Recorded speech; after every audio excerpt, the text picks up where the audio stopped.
Hello, Internet. It is Adam Malik Aaron. Welcome back to my holiday 2019 box office predictions. And today we're going to be talking about The Good Liar. Because it's always fun talking about movies that I know for a fact that no one is going to watch. It's fun. It's great. It's fantastic. So we're going to talk about its pros and its cons, and let's just get this over with. Pros are two leads here, Helen Mirren and Ian McKellen. Now, you all probably know who Ian McKellen is. I mean, he portrayed Gandalf in Lord of the Rings. He portrayed Magneto in the earlier X-Men movies. So he has some geek credibility to his name. And you got Helen Mirren here, who is a very accomplished actress. She won the Best Actress Oscar for her role in The Queen back in 2006. So she has credibility to her name. So that's good. Second pro is that this movie will appeal to the older audience, the older adult market, which is kind of ignored by Hollywood because they see millennials as like the big money makers, and that is true. Millennials, when it comes to like audiences, overall audiences, millennials make up the most when it comes to who shows up to the movies. But don't count out older audiences, okay? If you give them something that they'll like, they'll show up. All right. And that's happened plenty of times this year. Movies like Hustlers, Downton Abbey, Joker, all appealing to the adult market, and all did great. Well, Joker did phenomenal because it had more broad appeal, but it had like a wider range of appeal. But yeah, don't ignore older audiences because if you give them something good, they'll show up.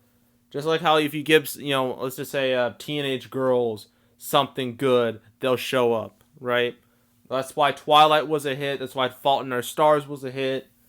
That's why a lot of young adult adaptations, back in the day were hits because they knew how to market to that group, that demographic.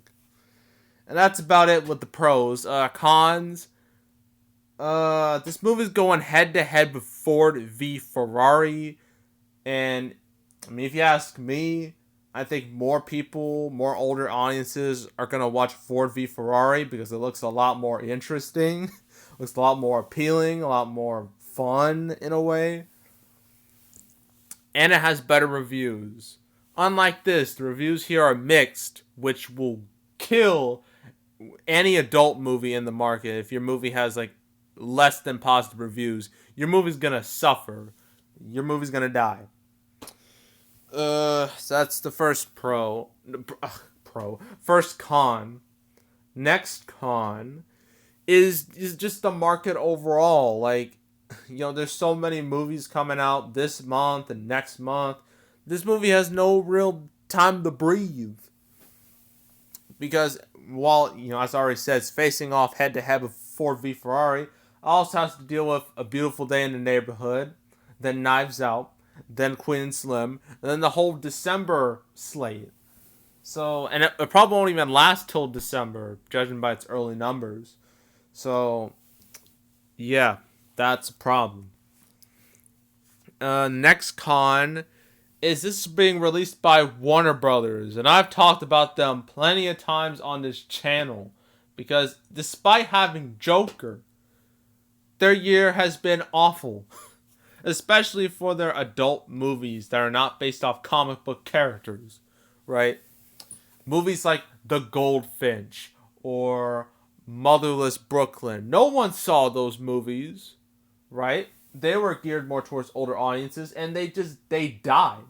And I feel the same, this is going to have the exact same fate as those because no one's talking about this movie at all. I've barely seen any advertising for it, right? And Warner Brothers, they are ruthless with their advertising.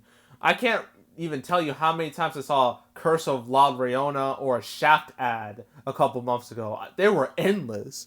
But I've seen no ads for this, so that's really odd to me. Maybe they're cutting their losses and they realize this movie's just gonna flop. And then the final con is that this movie doesn't look big screen worthy. This looks like it belongs better on Netflix or Apple TV or who not maybe would it work on Hulu? Maybe Amazon Prime. That's a better place for it. This doesn't feel like it doesn't feel like a big screen movie. This doesn't feel like a movie you're gonna pay like $10 to $15 to watch. It just doesn't. It fits better on a streaming platform. So yeah, overall, this movie's gonna bomb, and in a week, no one's gonna remember this movie. So, opening weekend, I'm going to say less than 5 million. I've been saying that a lot this fall. That's very concerning. And this fall and holiday, that's not a good sign. And overall, reach like 15 million. It'll just quickly disappear from theaters, and no one will ever talk about it ever again. So yeah, that's The Good Liar. That's that. Next up, I'm trying to look here. Next up, we finally get some movies that people are going to watch. Amazing! It's been forever since we had these type of movies. I mean, we got Frozen 2 and A Beautiful Day in the Neighborhood. You can tell that I left out 21 Bridges, and that's because I think it's going to be the odd man out that weekend. And I feel like it's going to be the big loser. And that's the movie I have to do next. So that's going to be fun. So yeah, so next, for the rest of the month, I have to do 21 Bridges, A Beautiful Day in the Neighborhood, Frozen 2. And then for Thanksgiving, Knives Out and Queen Slim. And that's it. November's done. And thank God, because it's been awful so far. But I think Frozen 2 and A Beautiful Day in the Neighborhood, maybe even Knives Out, I think they could save this month. Maybe. Well, maybe just Frozen 2. But you never know. So, yeah, that is it. Make sure to subscribe. Like this video. Leave a comment. I'm going to go check out my past predictions. Have a holiday 2019 playlist. Fall playlist. Summer playlist. You name it. And yeah, that's it. That's all. And I am out.